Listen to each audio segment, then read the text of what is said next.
What do you want to turn on? Turn off.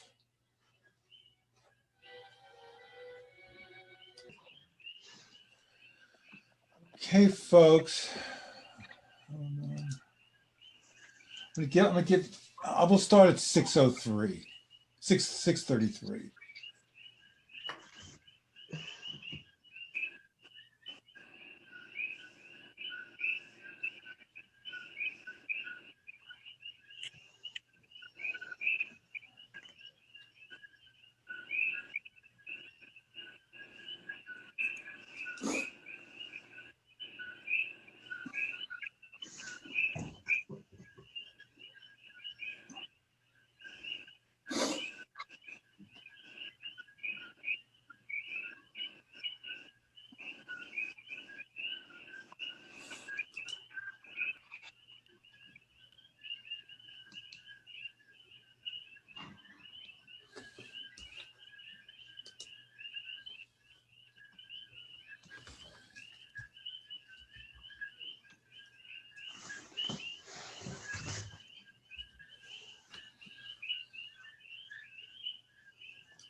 One more minute and we'll start the meeting.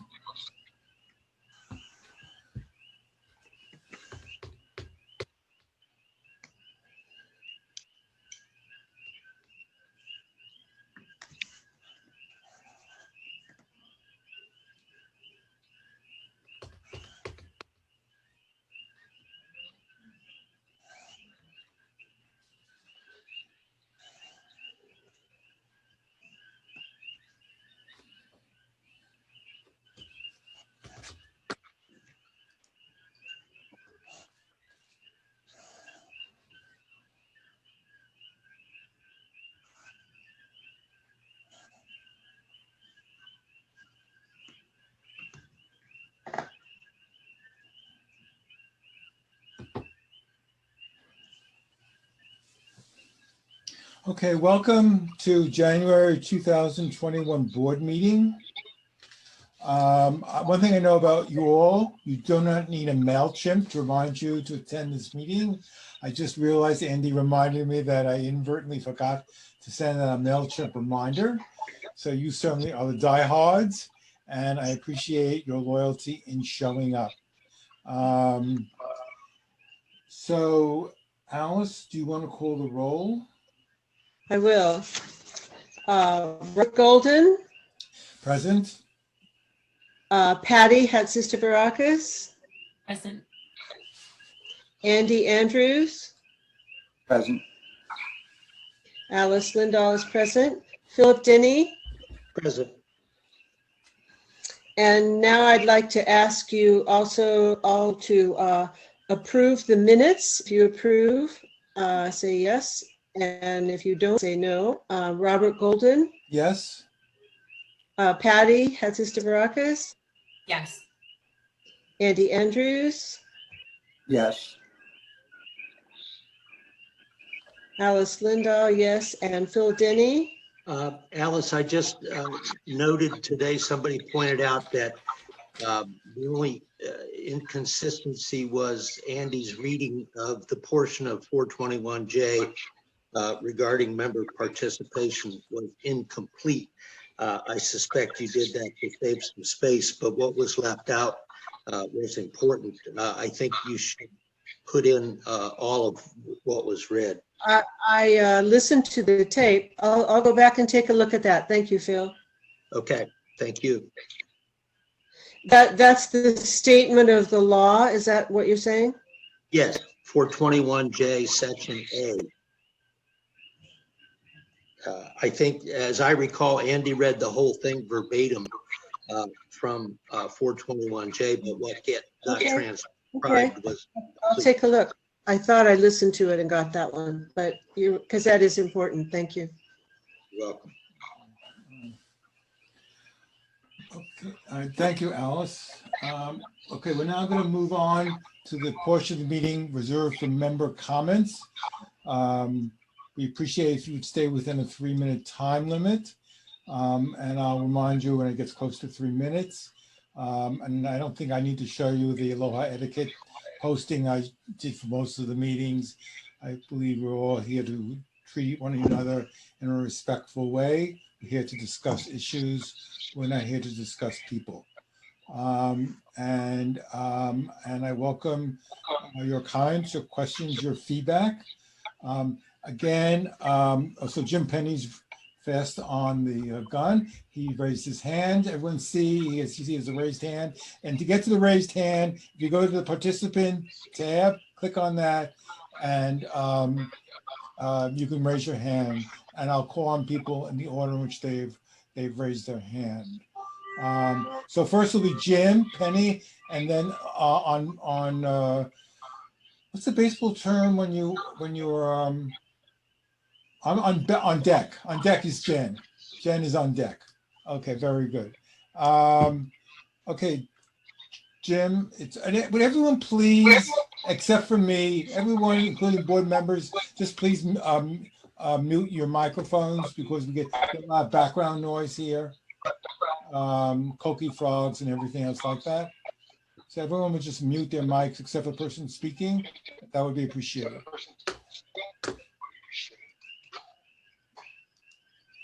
Okay. Excellent. Okay. Jen, take it away. Okay, can you hear me? I hear you perfectly. Oh, perfect. Okay, great.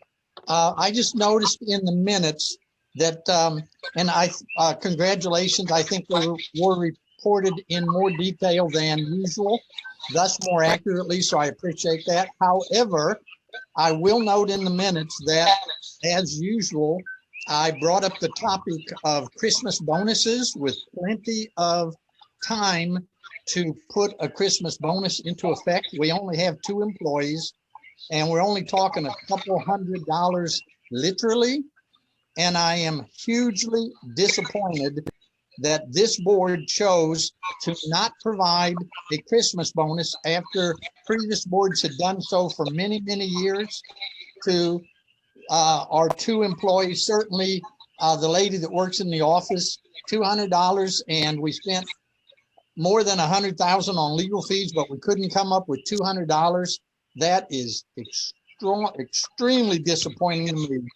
And should I, since I'm now be on the board next year, I'll see that never happens again. That's my comments. Thank you. Yeah. Thank you, Jim. Thank you. Next is Jen. If you unmute yourself, Jen, and on Mark Hanio is on deck after Jen. Go ahead, Jen. Hi, everyone. Hi. I'm new to the association, so yeah, I'm glad to be part of it.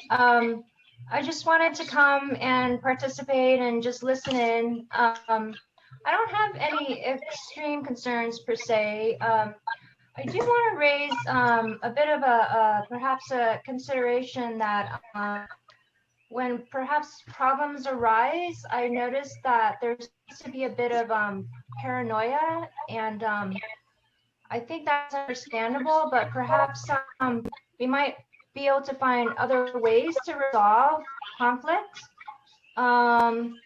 Because I recently got the land in the back, and there's a mailbox station there, and I couldn't build around it because the machine person said that there's a lava drop. So I had requested that the mailbox just be moved. But the immediate response to that was, well, if the owners do not move the mailbox, then call the police. And I don't think we need to have that kind of resolution for something so minor, right?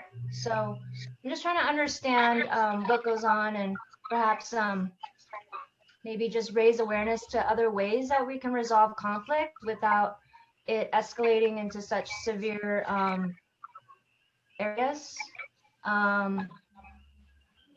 That's all I have to say. Thanks. So Jen, I'm not quite clear about what was the problem regarding the mailbox that precipitated. I just had to build a driveway, and I guess the mailbox from the other neighbor was stationed there because only one side of the street allows for mail delivery to make it easier for the postal service. Right. So there was some conversations around that. And I just get the feeling that people are too readily wanting to call the police. And I don't think that's a way to resolve Right. conflict as well as strengthen like a sense of community. Okay, okay. Yeah. So I agree with you, and if you want to call me offline, we could just talk about this further. Oh, okay. Thank you. Thank you. Okay. Thank you. Thanks, bye. Thank you. All right, next is Mark, and Lee is on deck. Mark, please unmute yourself.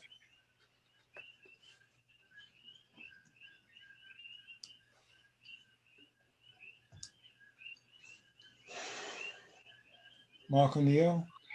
Mark, are you there? Confirm on the proposal that I had submitted to the board last month.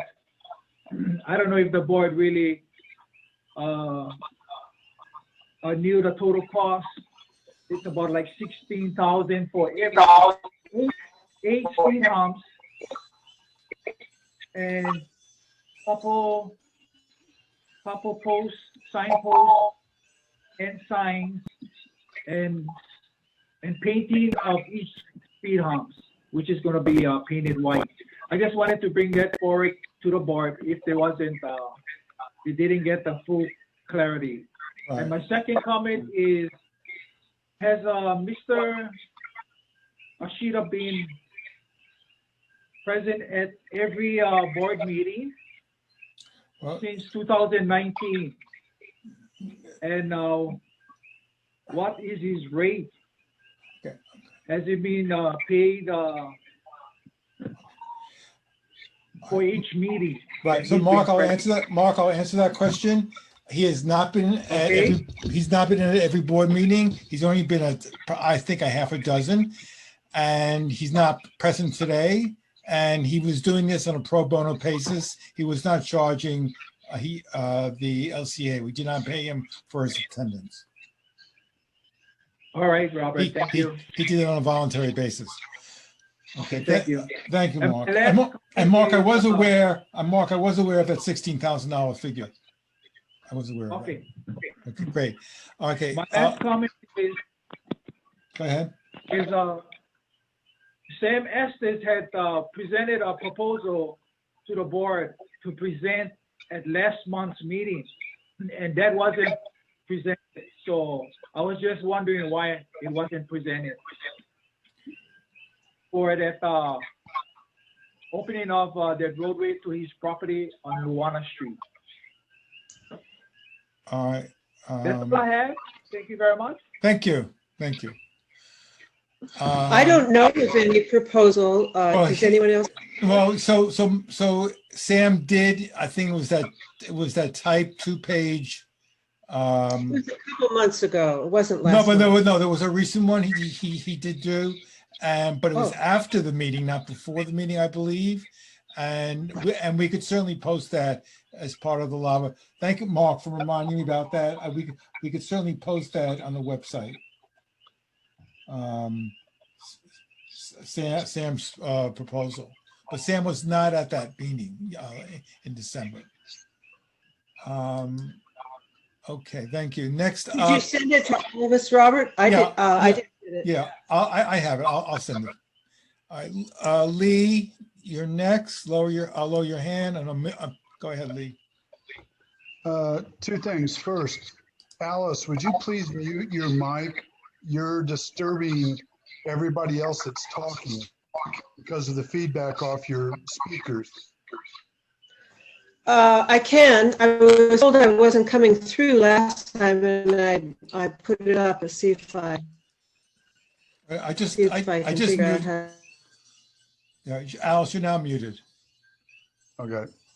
I was the recipient of several email e-threads earlier last week, and it kind of concerned me. And Robert, this is directed to you because I felt that you were addressed on this, and I've never heard a comeback. Is there any reason why the treasurer of the LCA removed the nomination forms from the LCA office and took them off the grounds? And that- if so, did you authorize it? And if you did, I would like to know why. If you did not, I think it was totally inappropriate for the treasurer who has nothing to do with with the election that's coming up. As I understand it, it's Phil and Alice are the only two that should be touching those documents. And the fact that he touched them, I am now wondering if my document for a nomination has been messed with. Okay, I'm gonna call on Alice to answer that question. Hold on, Alice, I have to unmute you. Go ahead, Alice. Would you speak to Lee's question?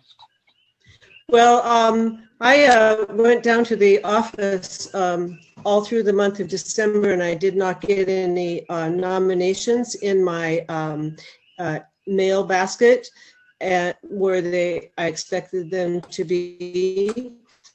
So I called Kim at the end of December, and I said, Kim, I didn't get any nominations, so it's really nobody turned one in. And she said, oh, they're in the file, you can get them there. And I don't have a key to, a pass to the office, and I asked Andy to get them for me because he knew where she was talking about. But last time, and I don't know about previous times, these nominations were given directly to the secretary, and as I have the responsibility of signing off on them, I wanted to do that in a timely manner. And I don't see any problem. I got your nomination, Lee, and it looks just fine. And it is date stamped. I can't remember the date of the date stamp, but the difficulty for me was I was not told that we even had any. And when I asked periodically every week, nope, nothing's come in, nothing's come in. So there is a communication gap going on there, but there wasn't any attempted deceit, and it was me who asked for them. Well, just so you know, it looks very inappropriate for the treasurer to do that and not Robert to do that, or Phil. And by doing so, with the basis of the last election, I'm sorry, I can't get over your, Alice, your feedback is coming back through mine. Thank you. As I was saying, it was very inappropriate that Robert should have been the one, or Phil should have been the one, not the treasurer, who, whatever reason it is, it looks bad, it feels bad, and, I'm very upset about what happened. And there's nothing I can do about it. It's said and done, but I feel it was none of Andy's business, and it should have stayed that way. It should have been between you and Robert and Phil. To bring a third person in or a fourth person into it was inappropriate. Thank you. Thank you, Lee. All right. Anyone else wants to speak? Hello? Is that Kayla? Yeah. Okay. Go ahead. For some reason, I can't raise my hand. All right. Well, I don't know why. But did you look on the participant? Yes, I did. Okay, fine. Go ahead, Kayla. Yes, I did look at it. Okay, go ahead. Try to figure it out. First, Valerie's on with me as well. So Okay. Go ahead. Okay, Robert, I just want to address Mark Howenio's, one of the questions he had. So can you clarify that Lincoln Ashita, he was always on, every time he was on, he was pro bono. Is that correct? That's correct. So even the very first one? That's my assumption, yes. Okay. Okay. My turn then? Yeah, your turn. Okay. So in speaking to that one, it was April of 2019 he was on. He was not on pro bono because I remember asking that question, and he actually said his rate was $330 an hour. That was the April 2019 board meeting. So I don't know. I do know he hasn't been on pro bono for every one of these VOD meetings. Okay, well, I will actually go back and speak to him about that. Okay. All right. The other thing, at least I want to talk about, was this 421J-5. I personally didn't care for what I saw last month. It seemed like Lincoln was harassing and intimidating David Dye and some other members, even Phil Denny. And the state law seems to be pretty explicit that members can participate during the discussion of motions. I mean, like I said, Andy actually read the state law. So to me, it seems pretty, because it says members who are not on the board of directors may participate in any deliberation or discussion. So when do you participate? You participate when it's happening. So, you know, that's just where I see that. And I guess others can disagree, but I don't know why state law would say that members could participate if you're not going to let us participate. So anyway, that's just my 2 cents worth. Thank you. Thank you. All right. Anyone else would like to speak up? Anyone else going once, going twice? Okay. Thank you. Thank you, everybody. We will, in fact, be discussing during the meeting at the end member participation in BOD meetings. It's an item on the agenda. So I just, in terms of the president's remarks, I don't really have any prepared remarks for tonight. I just want to say that my want is, from sitting in this position, is for there be a, hopefully they could create a greater level of understanding and trust in the LCA, between the board and its members, and that I often find and receive emails. I got copied out some of them, and I decided not to read them. They were just too upsetting, because I received 2 emails from members, you know, just purposely accusing us of somehow being deceitful. And all I have is my word. Some of you know me fairly well,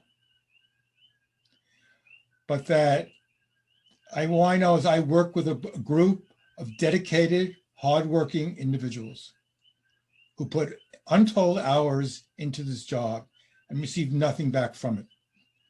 These are totally voluntary positions. And that it really creates an environment, there's lack of trust, there's accusation that comes, you know, across. I heard about it in social media. I don't look at social media at all. But when I received 2 emails that really just outright, don't even ask a question, just make accusations. I want to tell you personally how it lands on me. It's incredibly disempowering, you know. And I've used this analogy before, and I'll use it again. This group 5 of us, this band of 5, come and cut your lawn metaphorically at least once a month. And to not be respected for the work we're trying to do voluntarily is personally upsetting. And I believe that, like, what's happening here on a local level obviously reflects what's going on a national level in terms of lack of trust. But it starts at home. It starts with us. Let's stop blaming other people. You know, anyone who says the lack of trust, anyone who makes accusations, they really need to first start looking at themselves first. That's my suggestion. You know, don't be part of the problem, be part of the solution. There are people here on this call who actively work to make us better. We're not perfect. We make mistakes. We'll check into that reminder about Christmas bonuses. Okay? But we're here acting on good intentions. And I just want to tell you, it's incredibly disempowering. And most of us will not be here come the April meeting. and there will be a new board in place. So, but meanwhile, we are a community, and if we don't hang together, we're going to hang separately.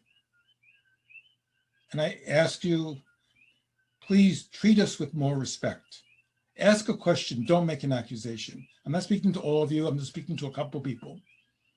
Okay, I would appreciate that. Thank you. Andy Andrews for treasurer. Thank you, Robert. The December 2020 month balance sheet and P&L statements are now posted on the LCA website, as is the norm every month. And there's nothing really extraordinary to report from them.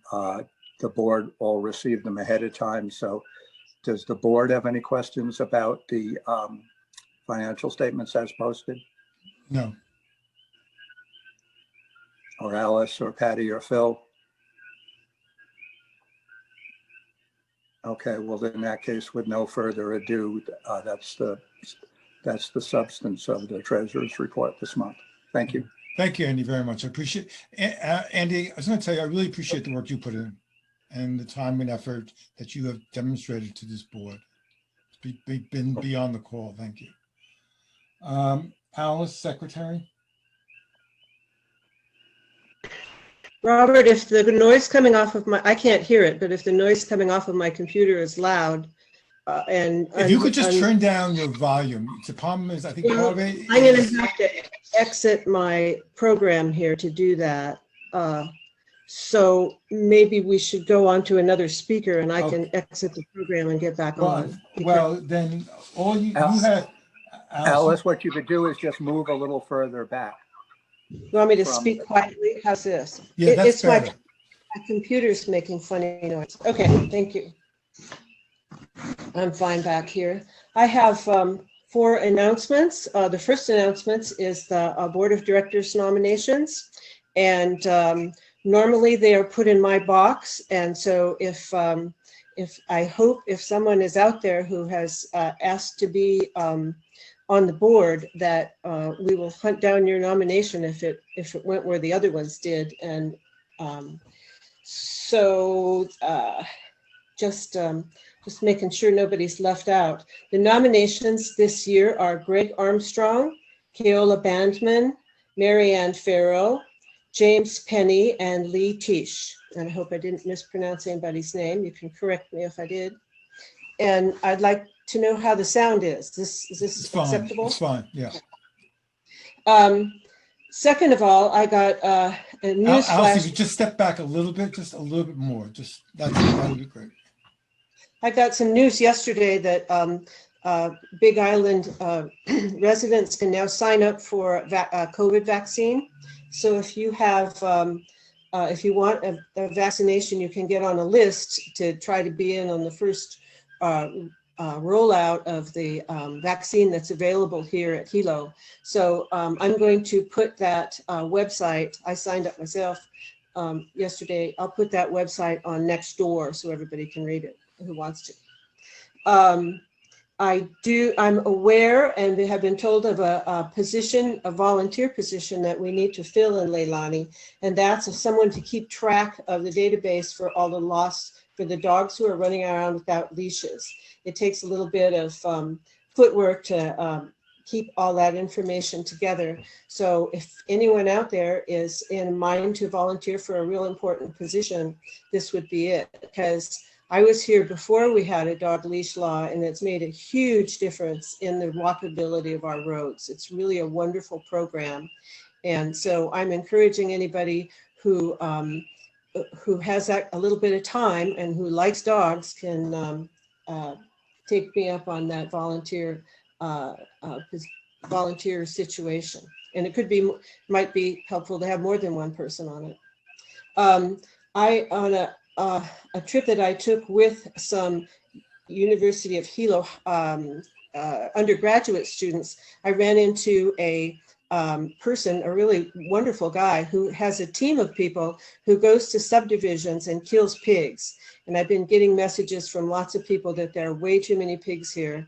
And he said he could come and bring his team. He wouldn't charge us anything, but he'd require that if you have pigs in your vicinity, he needs to round up 4 or 5 lots at once, because he can't deal with just one lot at once, because they'll run over to the next lot and he'll need permission to go there. So just email me if you're interested in the services of this person. I'm going to ask him to come up to Miley Street. Things are really bad up here. So that's my pig story. And that's it for announcements. And the next person on the agenda is also me, because I have a seeker report. The seeker camera, one of the seeker cameras has gone up on Leilani Street, and it's keeping track and counting the number of cars and people and bicycles that have gone into Leilani Street since it was opened just before Christmas. And we're just now getting the data out of the card that we've taken out of it. And we're working on making settings, because I have to really fuss with these things to get just the right settings for people walking, and it's a different setting for cars and things like that. But in the 12 days that it's been set up, there have been 96 cars, trucks, and motorcycles, and 71 walkers and bicycles. The camera misses a lot because of the place that it's set up. We have it in vegetation and not out there on the lava. So the person who's been monitoring this told me it was probably over 100 altogether in 12 days. And so we're going to take our second camera off of its first job and have 2 cameras out there, and that'll help us be able to keep track of what's going on there going forward. There is a crime report that I received from the Apuna Police Department for Leilani Estates for this month. There have been 3 instances of crimes. For the first time that I've known since I've been keeping track of this, there's been 1 assault here, and that was on Leilani Street for the month of December. There was 1 burglary on Kula Street and 1 theft on Kumakahi Street. And of course, we don't get any more details, but that lets you know how much the police have been here and working on crime situations. And I believe that's all for my standing committee report. And the next person on the agenda under old business, let's see, under old business is Andy Andrews, and I'll turn the Okay. turn me. So Jim Penny, do you have a question to Alice? You're muted. You're muted. Yes, Alice, thanks for that information about the camera. But if you could give a little bit more detail, I understand from what you just said that we have 2. One is located somewhere on Luana. I presume that's South Luana, you know, the road to Fisher 8. But Yes. you also said someone is monitoring it.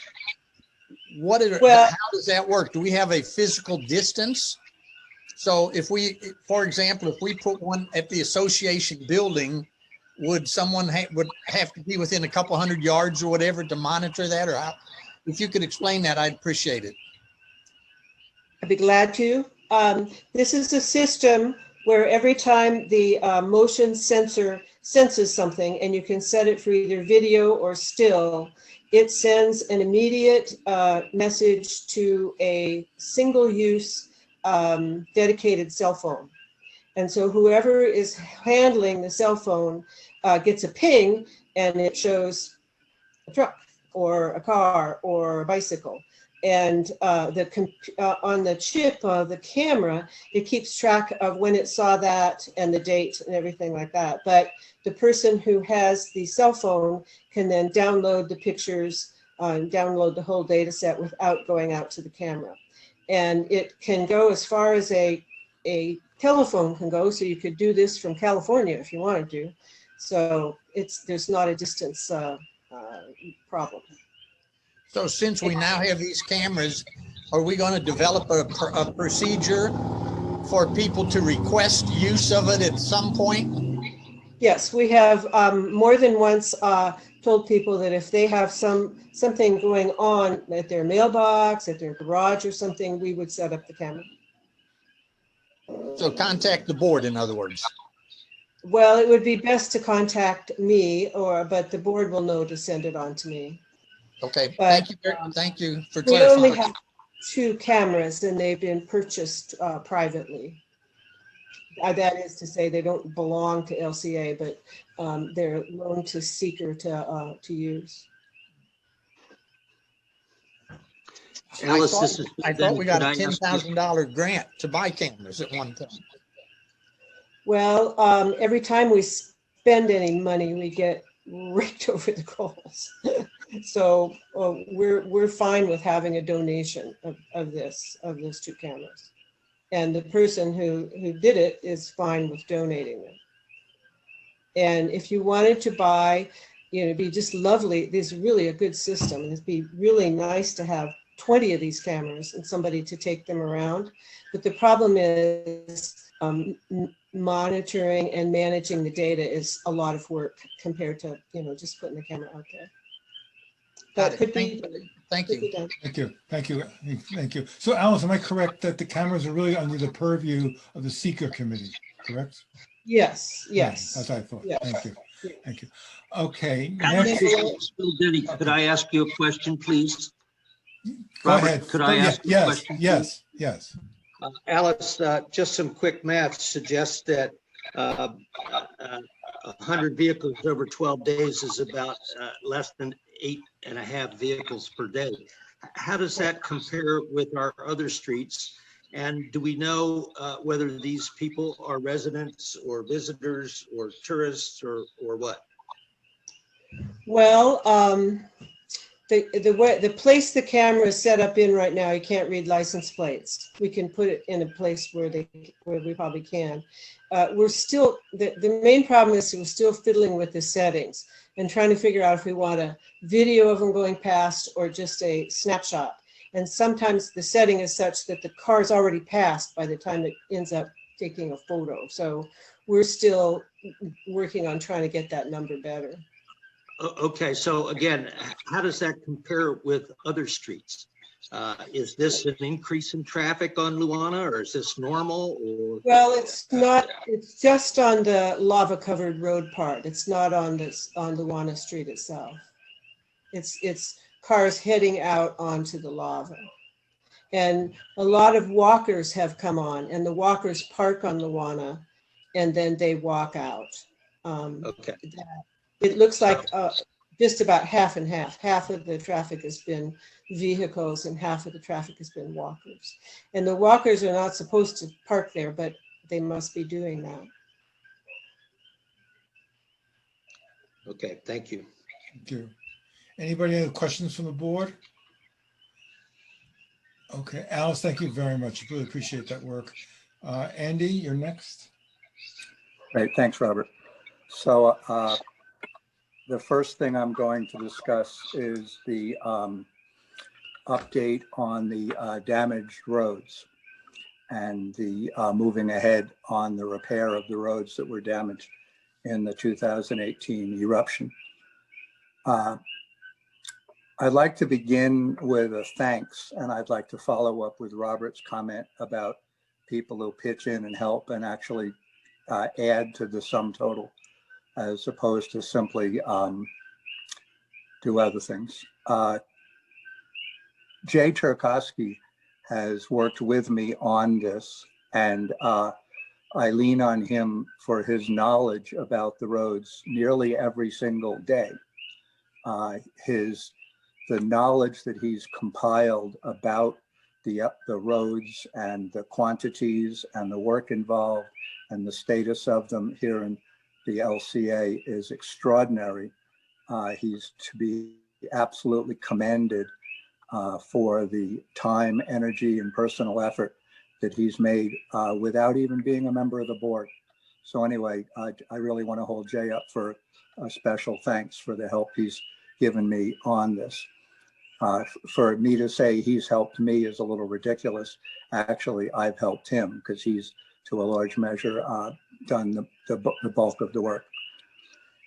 So we've gotten back now two proposals from two engineering firms. They're startlingly different. The one firm, Engineering Partners, I think misinterpreted a little bit of what we wanted from them, and they overstated the scope of the work by quite a bit. But in discussions, we've also come to the feeling that they really weren't suited for the job that we wanted them to do. They're more of a structural engineering firm, and they're not really, they certainly are in terms of education and professionalism qualified, but not quite as good a match as Okahara and Associates, which is the firm we got the other quotation from. The quotation we got back from Engineering Partners was in excess of $60,000 simply for the project management component of the job. Okahara came back with a quote of just a little over $9,000.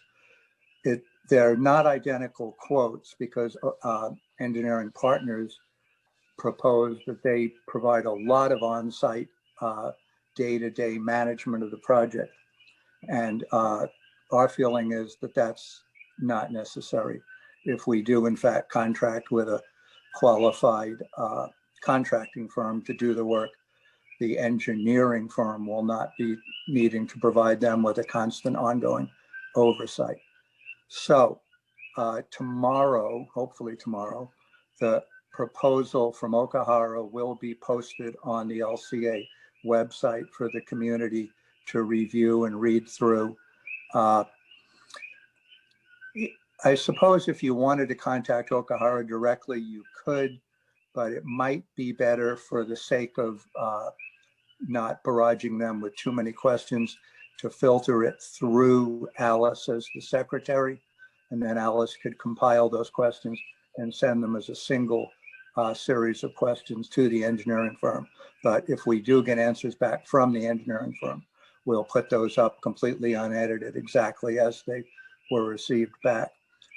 But it appears that the use of Okahara would be, at this point in time, looks like a pretty wise step forward.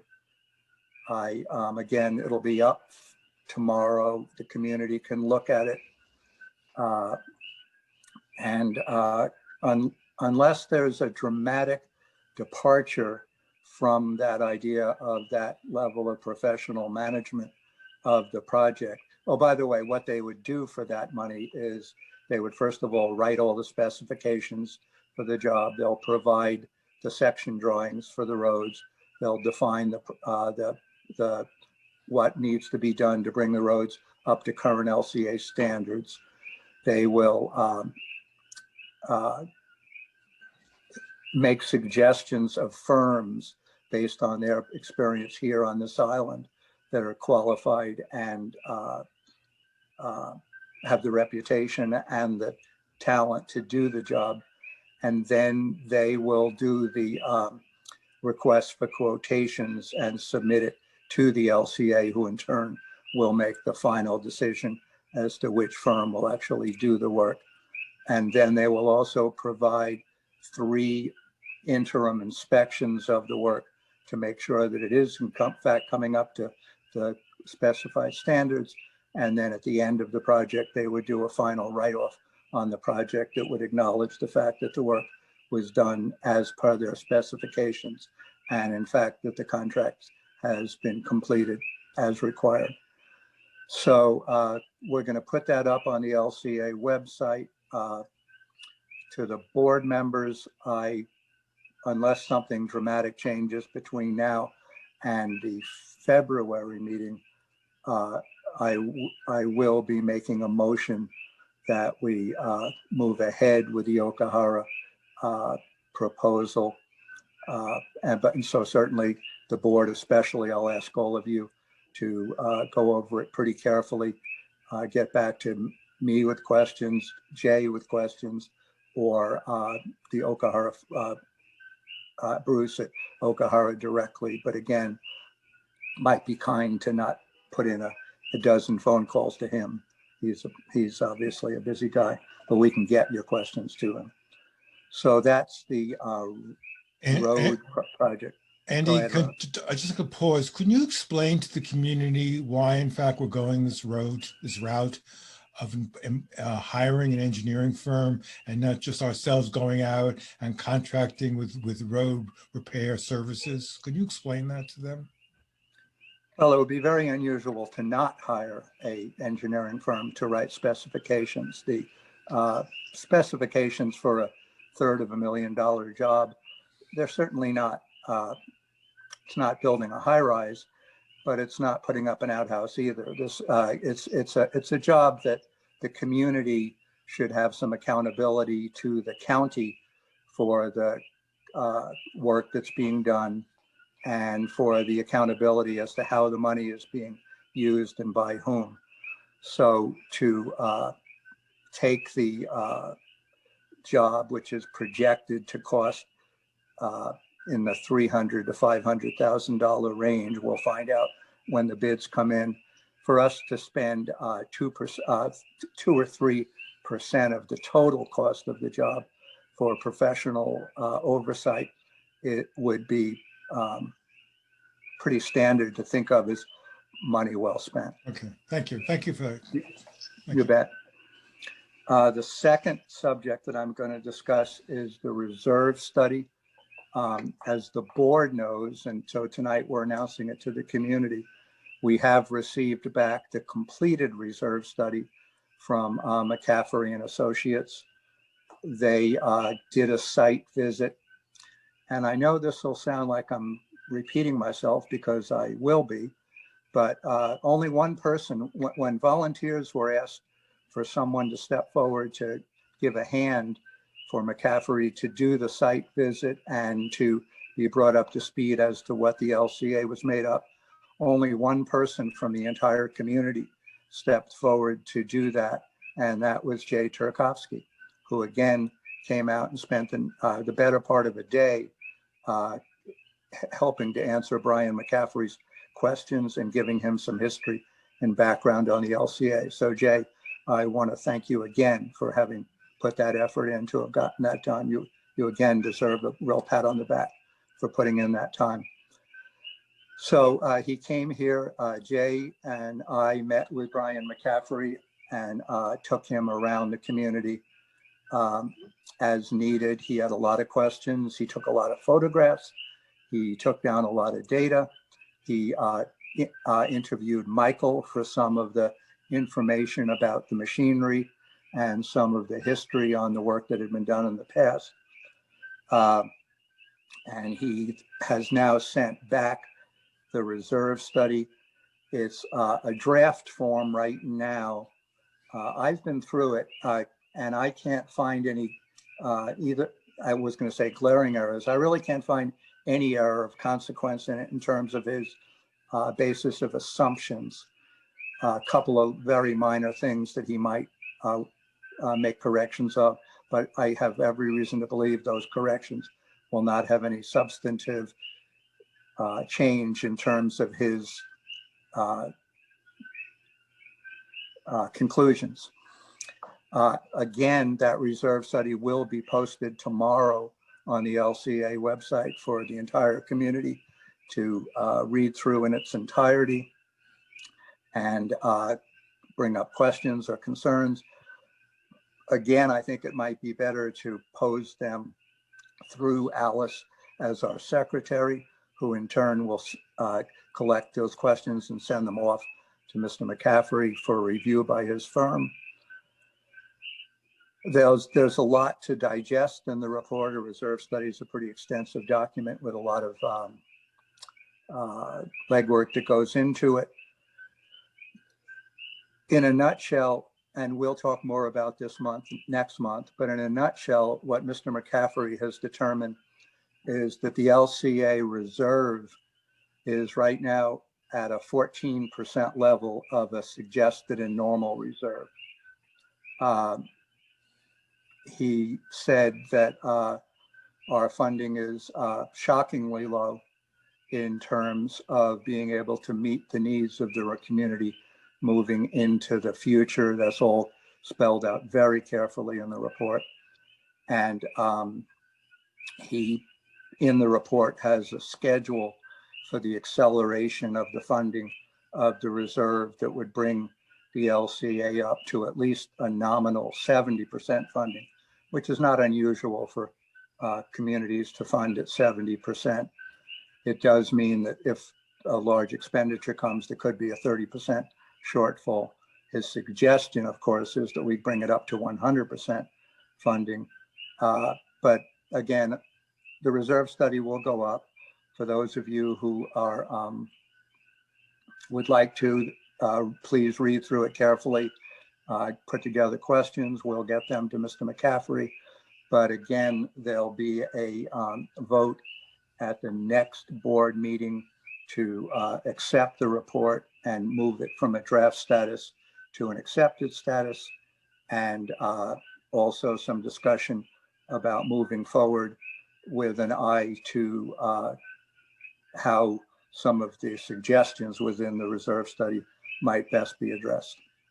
And that's the end of my report, Robert. Thank you. Andy, once again, and this is particularly for people who don't have a strong financial background. Andy, can you explain to us the relationship between reserve study and budget, and why the reserve study we're doing this now, and the importance? Thank you.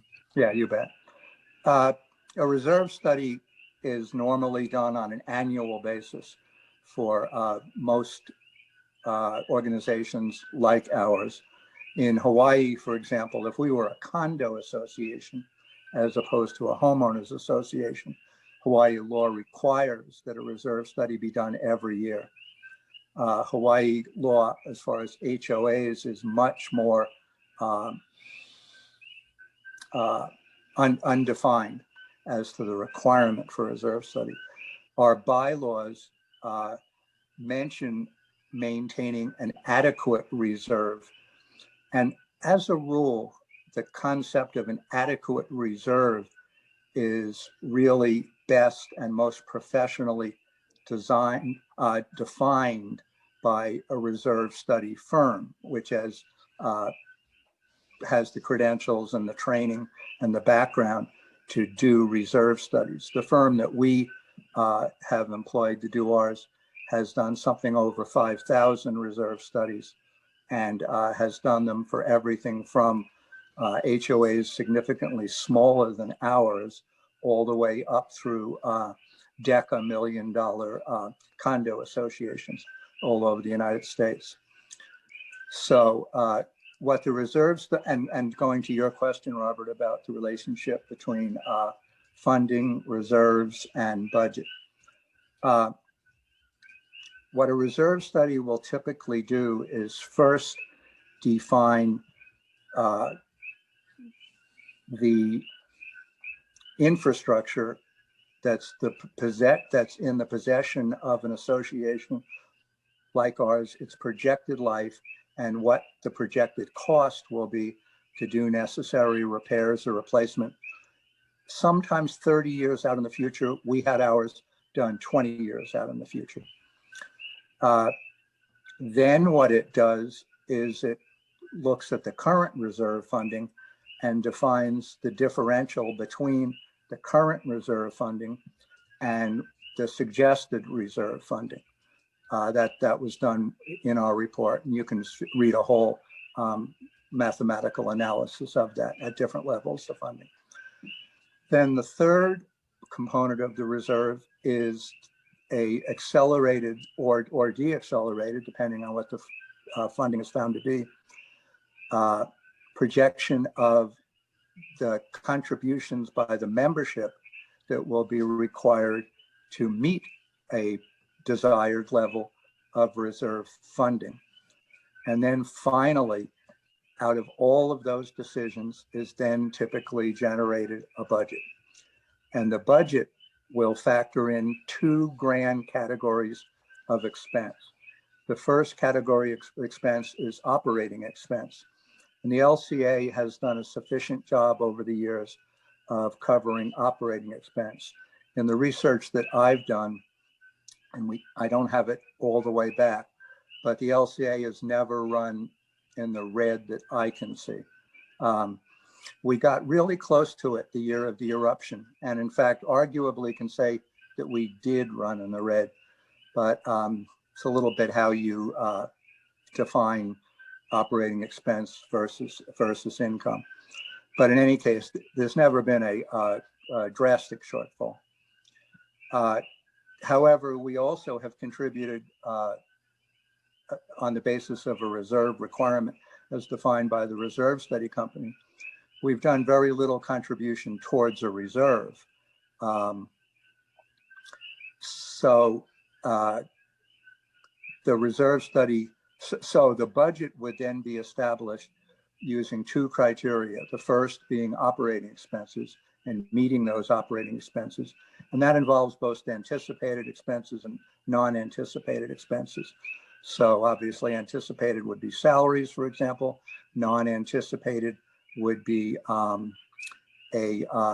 breakdown of machinery that needs a major repair. Neither of those, however, would be covered by the funding from a reserve. The funding from a reserve covers large anticipated expenses. For example, a roof on the pavilion for us would be paid for out of a reserve.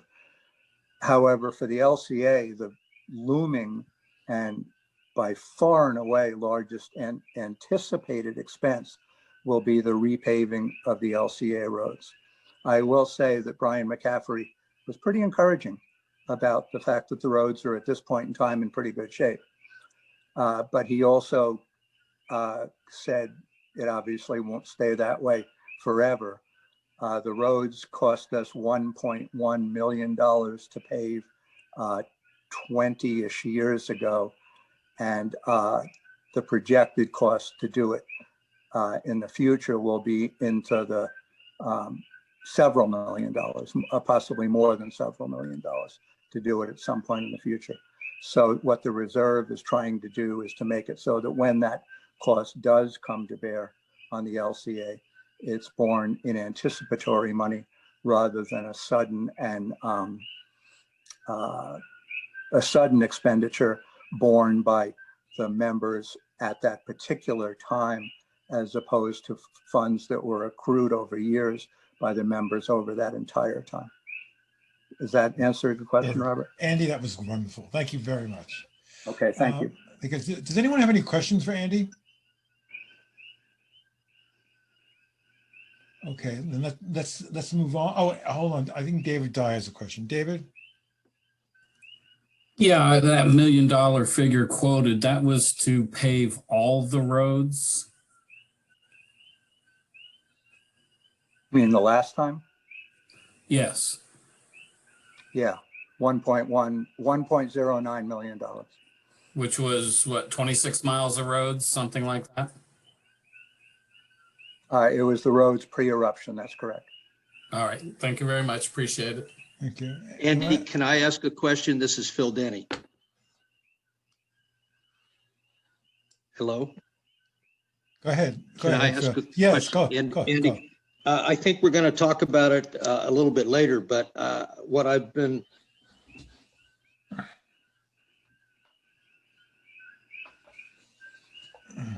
So I think, Phil, you're frozen.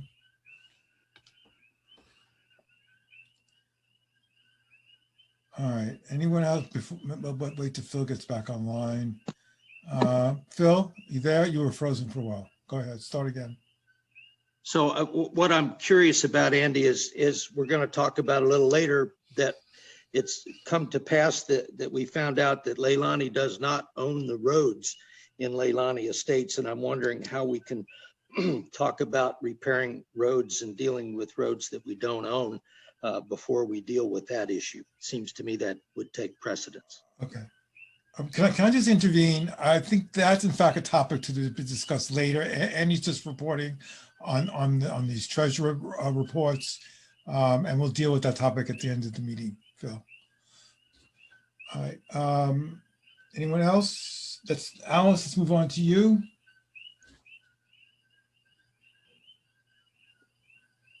Alice, you're muted. I'll unmute you.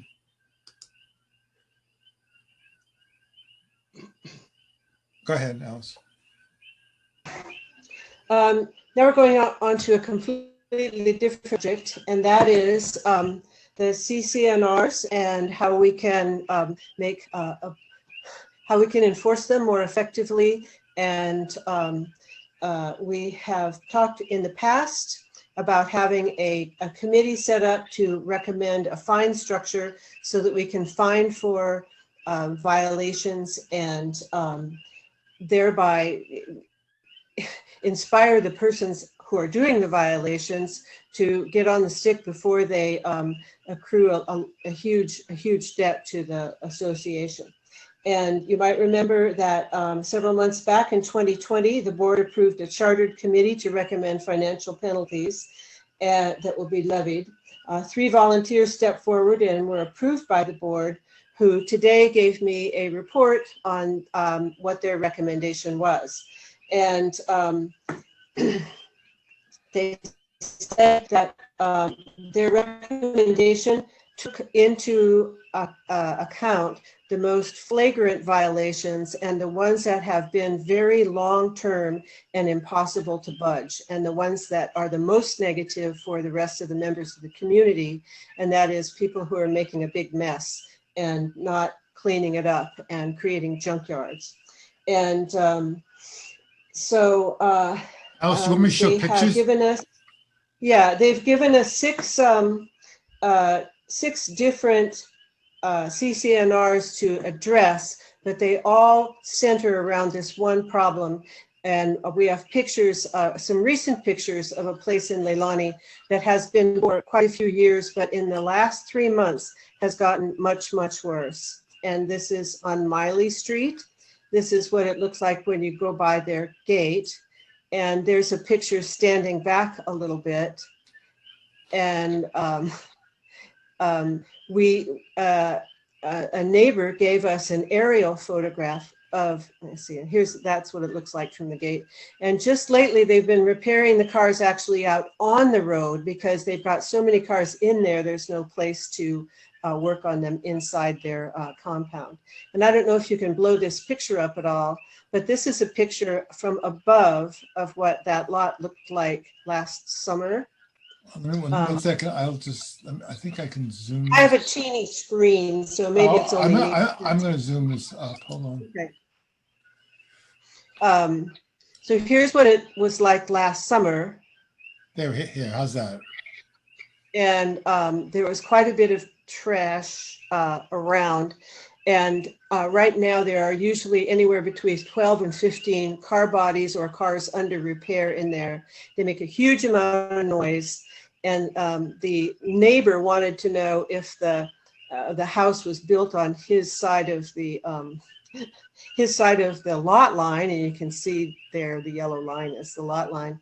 So there's a lot of issues associated with this place, and I have been sending them letters, and they never ever.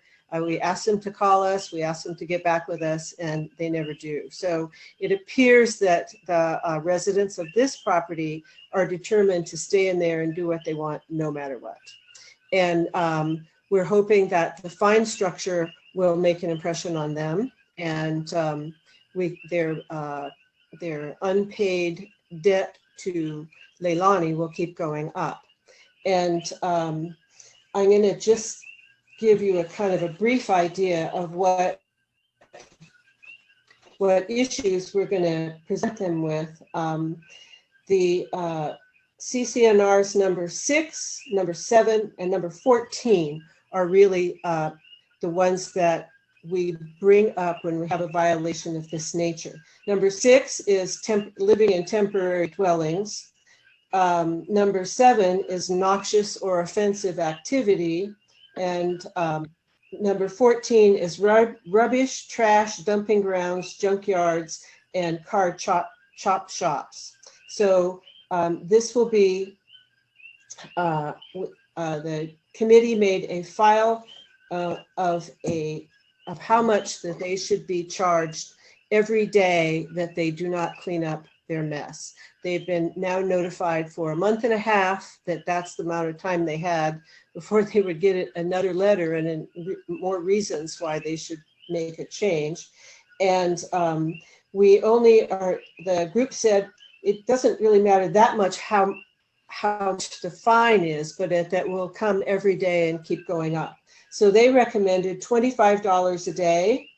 And at the end of a month, they would owe $1,350. 6 months will be $4,500. And at a year, they will owe $13,500. Now,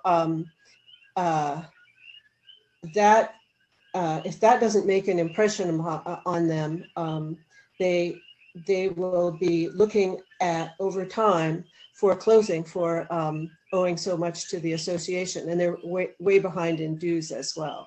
So we would like to, and there are some more fine structures for not having a permit from the county for building, and also a approved set of plans for the architectural committee. That's in this document too. And I won't bore you by reading it all, but we're going to have these posted on the website, and we'll be sending everybody a reminder of that posted on the website, along with several other things we're sending you in regard to this meeting.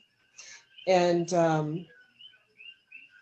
this is not the only property that has a lot of junk in their yards. All of the people who have junky places will be getting a letter, and will be, if we approve it, subjected to this fine structure approach to getting their attention. And I guess that's a pretty good Alice, I think we have two questions, one from Kayla and one from Jen. Uh-huh. Kayla or Valerie, I don't know who's speaking. It's Valerie. Okay, I'm gonna try and calmly say this, but when I was on the board, I was specifically told that it was not legal for us to take pictures of people's or discuss publicly CC&R violations to the public. And so I'm wondering what's changed and why it's why these people are being singled out, because they live across the street from Alice and she's evidently upset. But I tried to do CC&R violations when I was on there because I was over it, and I was told not to, that I couldn't send out my letters. And so I'm kind of upset right now that these people are being singled out. Are you going to start reading off everybody's fines and what they owe and CC&R violations, Alice? No. And here's the situation. They live across the street from Richard Robbins. And in previous years, they not only indicated, what violations were going on, but used people's names. And we don't use people's names. But this is a very unusual and very oppressive situation for a lot of people. And it's something that only the community can deal with, because what they're doing is not illegal in the sense that we can ask the police to come ask them to stop. They are creating a nuisance, and nuisances are not illegal. It's really our job to deal with them. And I was not aware that anybody told you not to send out any letters. I'm sorry to say, yes, I don't know anything. So you're telling me it's not across the street. This is not across the street from It is not. Across It the. is not. But I will say that our entire block is very upset about it and very determined that the board needs to do something for them and for the rest of the community. And that the place attracts a lot of criminals, and there have been a huge number of arrests there, and the people that are arrested, of course, don't stay in jail because there's not room in jail for them. And so the police are doing as much as they can given their parameters. But if we want to have a nice, peaceful, and quiet community, these folks just have to quit doing what they're doing. But this isn't the only place in Leilani. I've driven Leilani on Neighborhood Watch, and there are other places like that. So that's why I'm asking why they're singled out. And Valerie, drone shots, they're not. Drone shots are illegal, by the way. All right, thank you, Valerie. I think you clearly made your point. I want to move on. Tell me what's it? I didn't catch No, that. no. Jen has a question. Mhm. Jen? Oh, yes. I thought, yeah, I realize, I think we all realize, decrepit cars and stuff of that nature, poses a problem, health-wise and environmental-wise and perhaps, aesthetic-wise. But, possibly a solution is, maybe people can go to them and discuss possible solutions aside from just fines. Because sometimes people don't have the means to pay the violations and it just accumulates, and so it doesn't necessarily get the problem resolved as well. So there might be, I found 3 abandoned cars on my lot that we just had to sort of bury. There might be towing services that can take them away. You know, perhaps go there and talk to them. Right. Okay, Jen, thank you. Thank you for that suggestion. Alice, do you want to respond to Jen? You have to unmute yourself, Alice.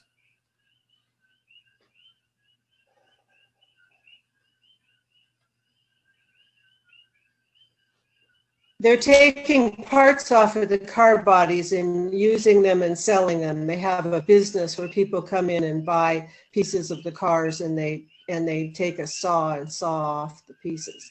So you wouldn't be welcome if you came in to tow any of the car bodies away. And they follow it up with gunshots every time somebody comes to talk to them. You know, this is what I think of you, and then there'll be a gunshot that goes off. So they're not what you would call people you can just go in and chat with. And they scream at you when you walk by, and it's quite unpleasant. So I'm sorry to say they're not just disrespectful neighbors. They're ones that everybody is afraid of. Okay, thank you, Alice. Alice, do you want to move on to the second road poll and the impact study? Right. This has turned out to be a big project. The board is, as you know, if you've been following it, in August 2020, created a temporary policy prohibiting grading or removing barricades in the roads until we had enough time to study the problem and get a good sense of what the safety issues are and what members wanted, and also what kind of financial obligations might arise for us in having those roads open and having people use use the roads. We're calling it, just shorthand, our impact studies. Alice, if you could actually face the camera. We have learned a lot about the costs. Alice, We haven't. you look I'm off trying to camera. stay. Yeah, I'm but trying to stay away move, from my. that's my better. machine. That's much better. Thank you. Thank you. Okay. Okay. Yeah, I have a really teeny little desk here. As you know, we haven't hired engineers to give us the safety, a lot of the safety information that we need, but that's something we would need to discuss at a board meeting and make sure everybody understands the costs and why we would be doing that. We did have a roads poll from which we learned a lot from the members. It was the most useful tool we had to find out what the members were thinking. And now that we've had time to get more updated information, we've decided to do a second poll, which is simpler and will be based on how much we've learned in the last couple months. So we have posted the what we call the impact study and the details regarding costs for things. And in the roads poll 2, we're only asking 4 questions. We'd like to know your general idea of how you would like to see the future of our our lava eruption area. And it might sound too simplistic to you, but we have the responsibility to make our decision about the permanent policy, which we'll be voting on in February, to reflect all what the members are really thinking. And it's great if you can write out some ideas you have, and we will be welcoming those too. But we'd like to know how many people think one way and how many people think another way. And we want to be as fair and transparent as possible. And that's why we're asking members starting this week to sign into that poll, and only take you a couple minutes to take the actual poll. Let's see. We have also invited Mitch Roth to talk to us about the way he sees the county involvement in our lava-covered areas. The Kilauea Recovery Program is going to be offering to buy up lots. So they will really be our neighbors. They'll be county property in the lava-covered area. But also, much of the discussion regarding the lava-covered area has to do with permitting procedures for building roads, and also permitting procedures if anybody wanted to build a house. And we thought it would be really important to have a good understanding with them about what the county's role is in telling us what to do and what we are responsible for. And hopefully it'll come out that we're working as a partnership to address the properties of the place, as well as enjoy it as a spectacular and scenic resource, which he would like to see, I'm sure, as a place where tourists can come and actually get a look at Fissure 8, but without impinging upon our neighborhoods. So there's a lot to cooperate with them, and we really look forward to having Mitch work with us. And that will be, and you guys are invited, you'll like this part. It will be January 29th, Friday. What, am I too loud? No, Alice, you might just mention who Mitch Roth is. I'm not sure everybody knows who Mitch Roth is. Oh, Mitch Roth is our new mayor. Yeah. Mitch Roth is our new mayor, and he wants to meet with us and talk about this. And the meeting has been set up for January 29th, Friday at 1 p.m.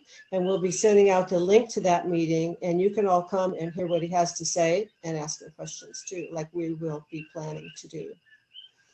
And so I've listed a lot of stuff here we're going to ask you guys to look at. And so when Robert sends out the MailChimp to tell you what's now on the website for you to review, I'll just review it right here for you. There'll be the roads poll, the update on the impact study, the proposed fine structure for the CCNRs, and a link to the meeting with Mitch Roth. So if you've got a little bit of time, you can keep up with us. So that's all I have to say about Are there any questions for Alice? Roads, and are there any questions for Alice regarding the roads, the lava covered roads? Yes, I have a question, Robert. Go ahead, Phil. This is Phil. Alice, I'm concerned that a poll that's going to base policy on the opinion of around 3% of Leilani owners is probably not appropriate. I'm sure that poll represents your point of view and perhaps others who live here, but I'm not certain that it represents the opinion of the majority of the owners here, or could be used to make policy. Well, the road poll, the response is up to the people who are answering the poll as to what they prefer. And this is the information we want to know. And last time we got almost 90 people to answer the poll, and that's far more than we can get, say, at meetings or stuff like that. And I've talked to Lincoln about it, and he if we have anybody objecting to our policy based on input and that we got, we've been told by the attorney that a judge will look to see, you know, if you had a good basis for making that policy or not. And it's pretty obvious that someone who owns a lot, you know, maybe covered with a lot that they've never seen before, who lives on the mainland, I think a judge would say, well, these are the people who live there and care and participate in the community. So that means something, you know, and they're really, and so we're trying as hard as we can to get as much input as we can. And what we're getting is everybody who's engaged and involved here.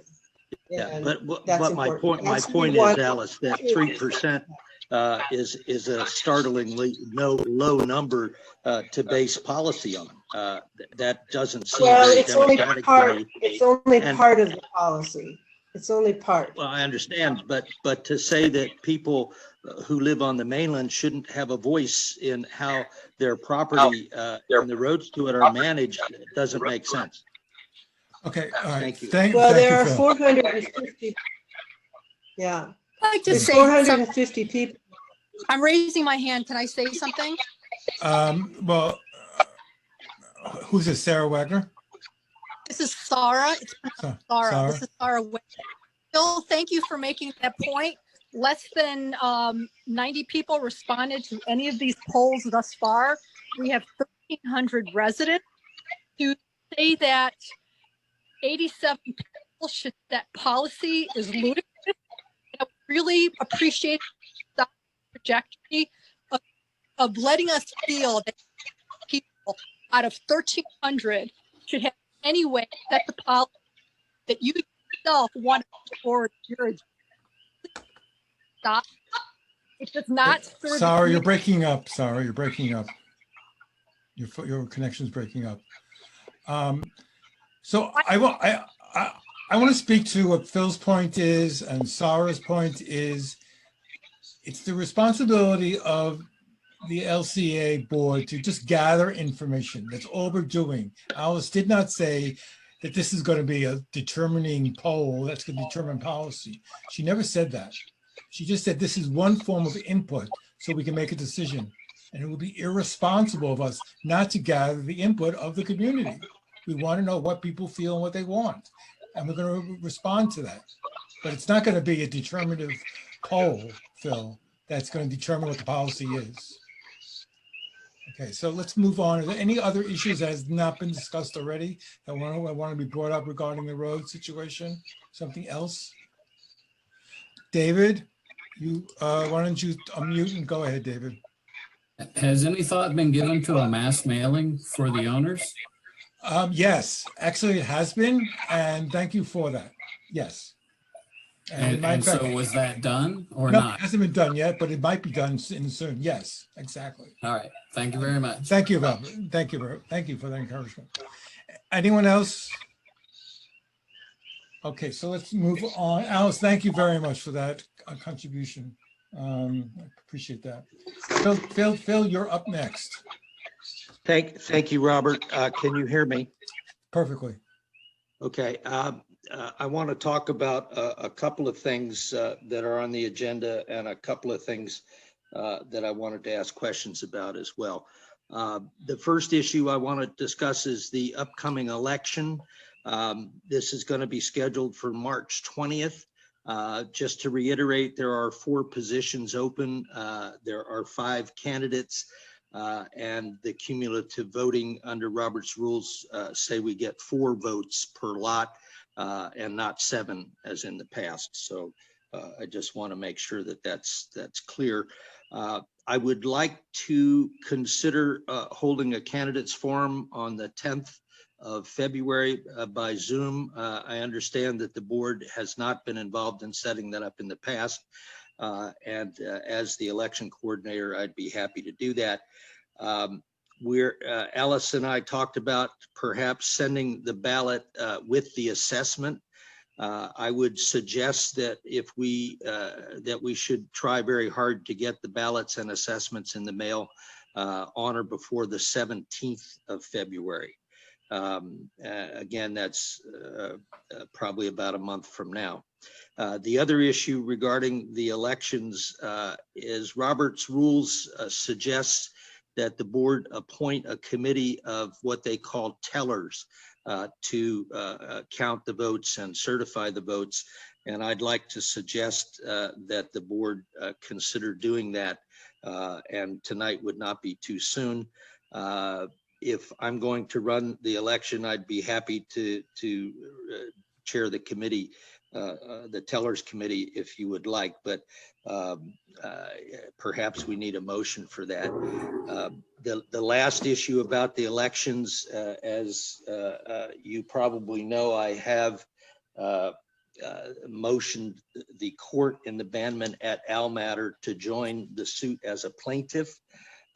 And how that affects my role in managing the elections is unclear because, of course, the last election is an issue in the litigation. And it's been suggested that I get an opinion from Lincoln Ashita, and with the board's blessing, I will do that.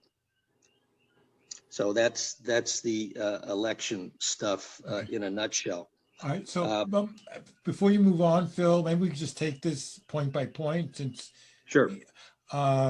So in terms of a tellers committee, did you have any suggestions on how to staff this tellers committee? Well, I would probably ask the board to make nominations of who the board would like to see on this committee. I think it would be appropriate that there not be candidates on that committee. And I suspect that, you know, the 3 members, I would guess, would be sufficient. And the work of the tellers committee would basically just be for the day of the election. To try and count the votes as transparently as possible. I, for example, would not oppose the candidates being observers. That may solve a lot of problems that we've had in the past. But again, I would suggest that that's the way we deal with this, unless somebody else has a better idea. So I have a suggestion that we could perhaps, both Lincoln and in fact, even Patty mentioned this, to get UH students to come to do the counting. How would you feel about that? I don't have any objection to that. I mean, as long as they're supervised, they're just counting names and numbers, you know. Well, I think that however it's done, I think somebody from Leilani Estates needs to be the supervisor. Right. I totally agree with you about that. Okay. But I don't know if I retract that. I think we really need a neutral person. And at this point, I don't know who that neutral person would be within Leilani. And maybe we could find someone outside of Leilani to actually supervise these students. So I think at this point, you know, given the atmosphere, it's probably a little hard to do that within Leilani. And maybe let's work on, Phil, in the coming week. You and I get together, we'll talk about getting this, identifying some neutral observer. Okay. Okay. All right. Thank you. The next item. So Phil, again, you're frozen.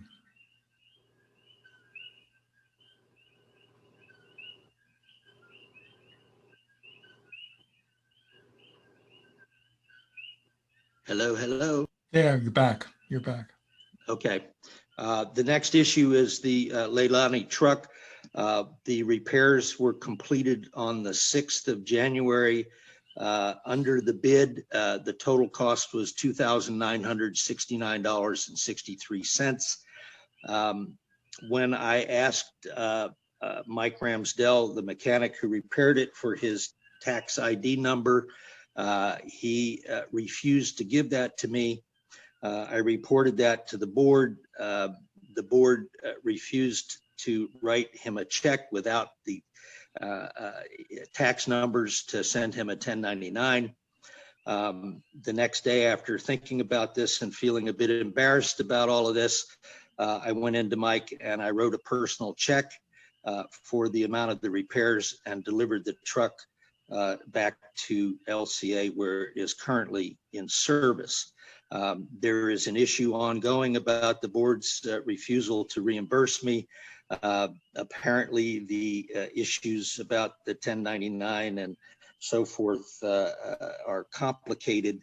And despite the board having reimbursed other board members for expenses, for some reason that's not happening with me.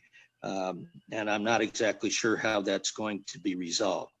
The other issue with Okay, the truck so is, hold on. Okay, can we just respond, since you brought that up, and I was actually surprised you brought it up. Let me just clarify something that I've actually told you, Phil. So what I'm saying to you, I mean, this is a conversation I'm about to say, is what I've said to you. And but I want to. Hey, Robert, as the treasurer, I have a very clear, concise. Okay, answer. fine. Go ahead, Andy. Okay, Phil, Mr. Ramsdell's the check to him is going to be going out tomorrow. We've been advised by our attorney and our CPA that we will be paying him 76% of his billing amount and turning over 24% to the IRS as required by a 1099 contract.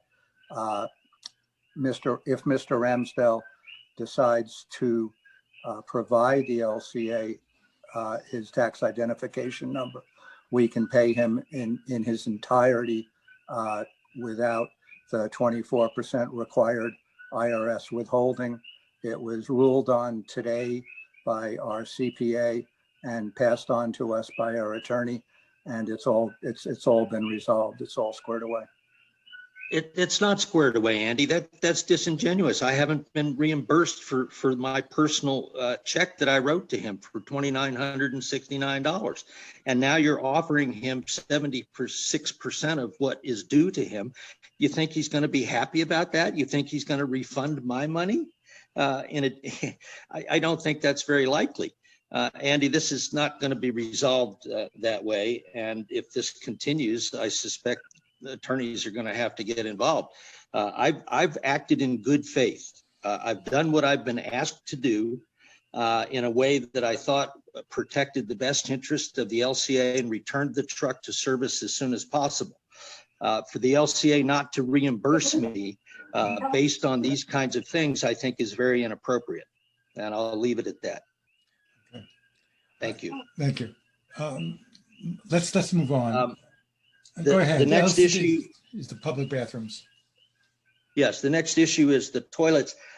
Robert asked me to get together with Michael Jaunillo and talk about this. As you recall from last month, there were some issues with the bathrooms. At any rate, I had a long conversation with Michael.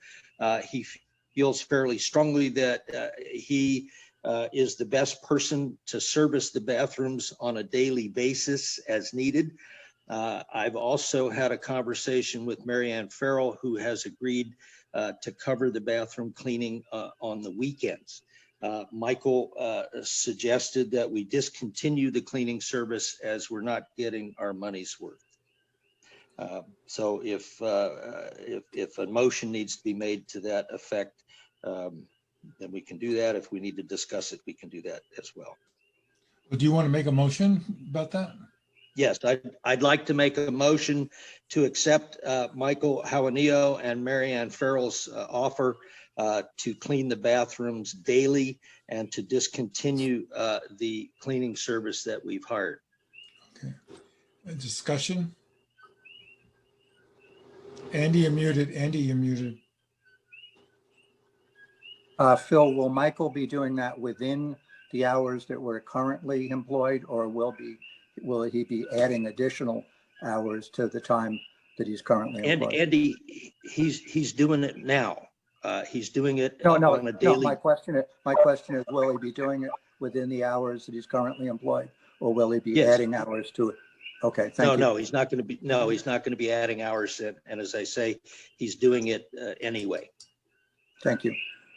Any other questions before we call the question? Yes, a question for Phil. I have written in the minutes from the last time that cleaning the bathroom, even the 15 minutes that he would be in there was taking away from his time that he needed to spend on his duty. So maybe that's not really the case, but that's the message I got at the last meeting. So it would be a shame to shortchange the road upkeep and mowing and stuff like that. So Well, I'm just saying I'm getting yes. two different messages. No, I talked to him in some more detail, Alice. For Michael, I think this is a matter of personal pride for him.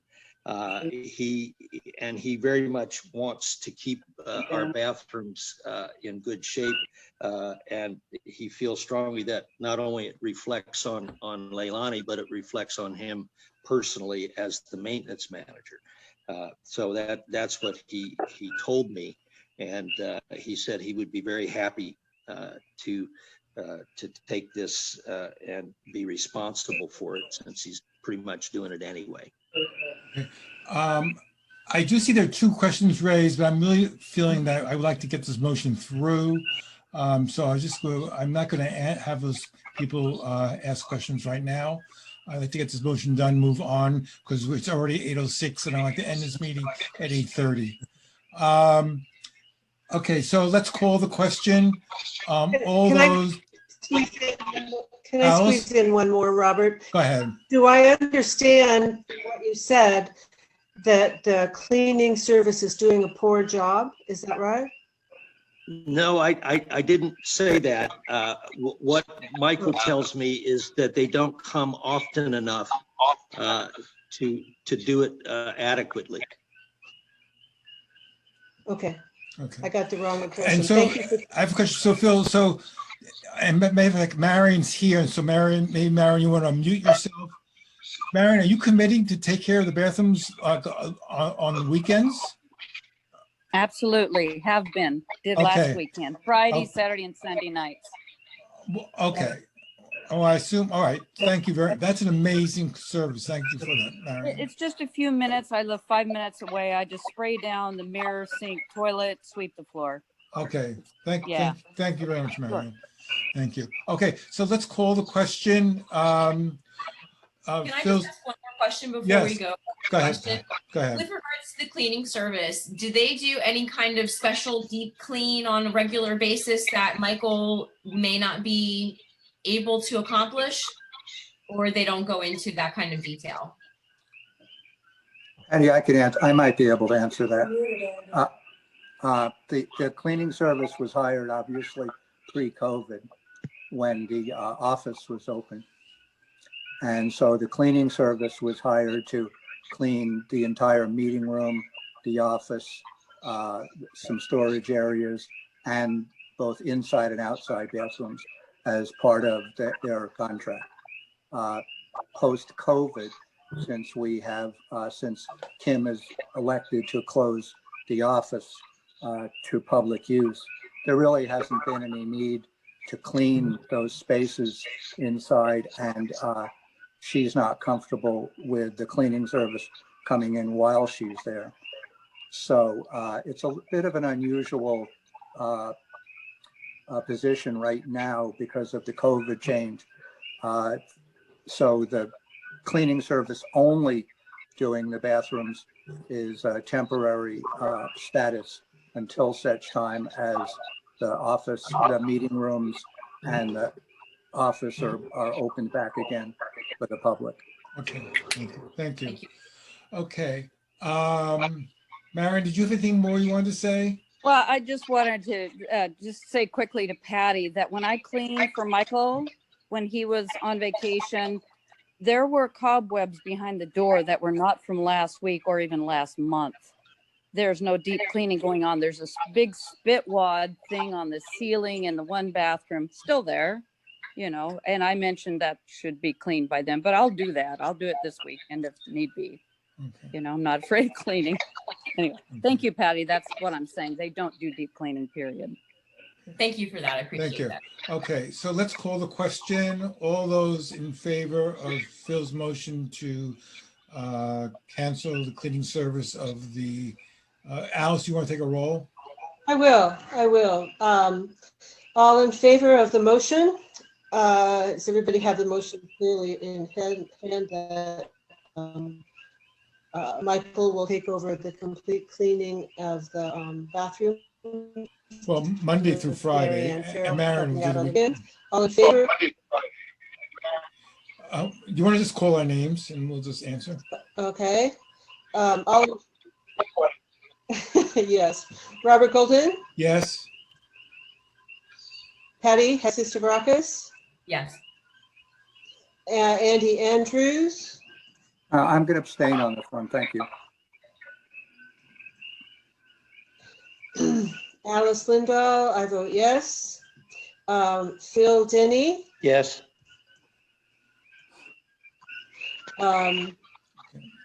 motion passes, Thank you. 4 yes, 1 abstain, and the motion carries. Okay, thank you, Alice. Now, thank you, Phil. Phil, let's move on to the invasive trees. So the, yes, the last issue, Robert, is the invasive trees. As you requested, I talked with the county. They tell me they will not deal with hazard trees on private property or private roads. As you will discuss a little later, we found out that Leilani does not own the roads. And therefore, it would seem that the issue of hazard trees is between the owners of the roads and the individual property owners. I took the liberty of discussing this today with our insurance carrier, Michelle Clark, to see what kind of liability the Leilani Community Association might have in this situation. And it's unclear. She suggested that, as I'm sure is already happening, that Lincoln Ashita get involved at this to answer these questions. For example, should LCA be named as an additional insured by the road owner, or should there be a hold harmless agreement? A lot of these issues are unsettled. What is clear at this point, I think, is that we cannot rely on the county to help us. So where this is going to go from here remains to be seen. I'm hopeful that Lincoln Ashita can straighten out this many complicated issues with who owns the roads and the implications of all of that. Okay. Do you have any suggestions about, I know this is a big topic and we're not going to settle it tonight, but do you have any suggestions about how the LCA can move forward with this issue of these albizia trees? And well, I think what's clear, Robert, is the significant danger that these impose have for all of us. So this is an issue that I think needs to be dealt with.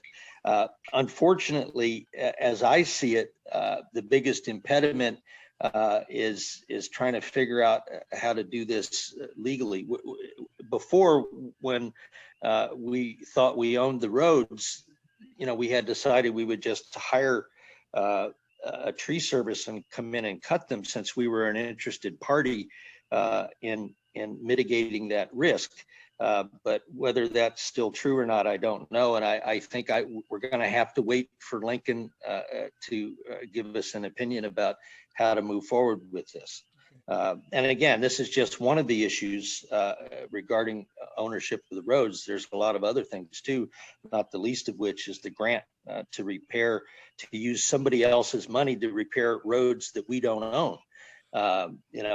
Again, this, I suspect, is going to get more complicated rather than less, and it's going to reach back into history. So how this is going to get resolved, I don't have a clue. Phil, I believe in terms of liability, if a tree is on your property and falls either on a road or someone else's property, you are responsible for the damage that that tree causes. Yeah, I agree completely. I think you're right. But what our position before was that because we were the owners of the road, we were an interested party because we abutted that property and were subject to the risk of this stuff falling. And what I'm seeing right now is that that doesn't hold up if we don't own the roads. So Okay. the interested parties would be the road owners, and they would have to deal with the property owner. The real question is who's responsible if somebody gets hurt? And I see that is a significant risk, and I'd like to see that question answered. Are we responsible? Is the road owner responsible? Oh, if a tree, no, the person who's responsible is the person whose property the tree is on. That's the person who's responsible. That's clear. But do we not have some kind of duty, Robert? That's a different question. Do we have a sort of moral? But I think yes. But I would think that if we, have a duty to see that our facilities are safe, again, how that all comes together, I don't know, and I'm hopeful that Lincoln can help figure this out.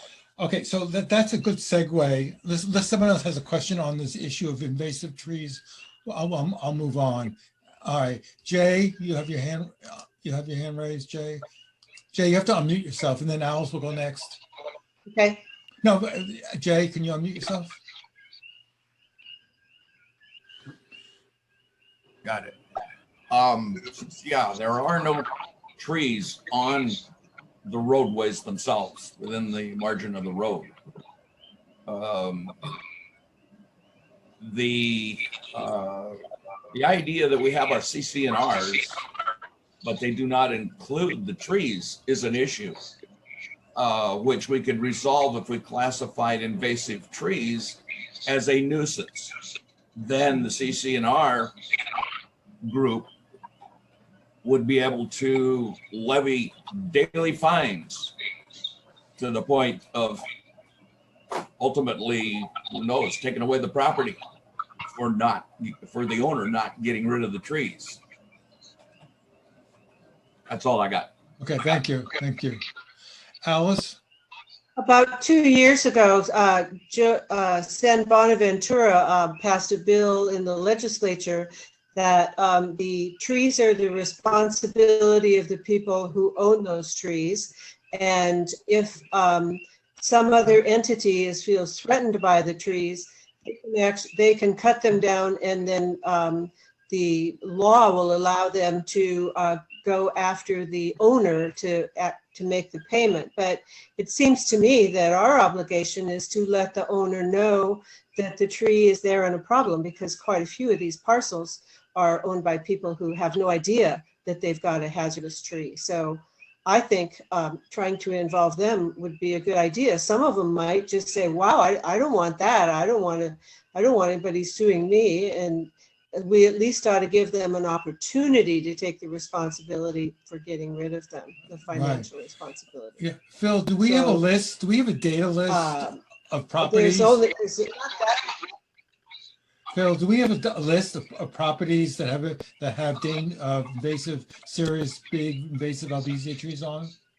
We have some of that, Robert, but it's certainly not comprehensive. Okay, so I think that's one thing we could start working on at least having a data point about who, at least to contact them. I mean, we've sent out 2 letters so far to owners of trees on Pomokai, but obviously we can send more letters out, and that's obviously the first step in dealing with this problem. Andy, you want to say something? Robert, did we hear back from those 2 letters? Not that I'm aware of. Not that I'm aware of. And then Phil, did we ever get any emails to the hazardous trees at leilaniestates.com? Have you followed up on that email address we created? There's been 1 report on there, Andy. Thank you. That I'm aware of. Thank you. Okay, Mark Ellis has his hand raised. Mark. Mark, unmute yourself and you can speak. Sorry, it took me a minute to figure out how to unmute.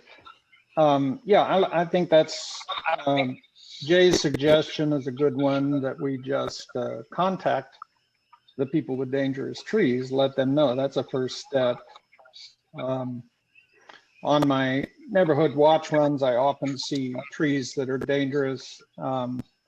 One, for example, is a big dead albizia that's next to a neighbor, one of our people who live on their property, and those tree limbs are falling on his driveway, threatening parked cars. And so that's just a situation where these neighbors need to be contacted if they're not living on those properties. That's a simple first step. Right. Okay. Okay. Thank you, Mark. I want to use that as a segue to move on to the new business and just change the order, legal status of LCA roads. So this has been an emerging issue. And that what I would like to get the board behind is, I think, the first step in getting clarity on this issue about what we know. In fact, there is a trust that owns the TMK, which is for all the roads in Leilani, Section 1 and Section 2. There is a trust, but the ability of LCA to assert its rights on that is obviously in question now. We've already had one member of the community who just on his own superseded our policy about Luana. And LCA felt helpless at that point. So I would like to have a motion and then get board support to have Lincoln do the necessary research and lawyering to resolve this issue, at least a strategy, a roadmap strategy, pardon the pun, but a strategy in terms of how we're going to get clarity about the roads. And I just want to bring this to everyone's attention, particularly the boards, to see if they want to have Lincoln start to develop a roadmap strategy. I probably shouldn't use that phrase, but a strategy that he wants to adopt in terms of how we're going to get legal clarity on the ownership of the roads. That's a motion. Any discussion?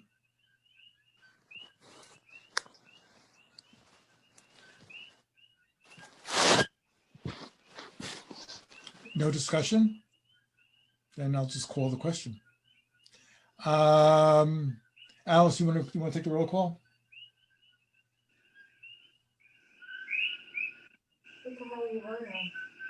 Alice, you're muted. You're muted, Alice.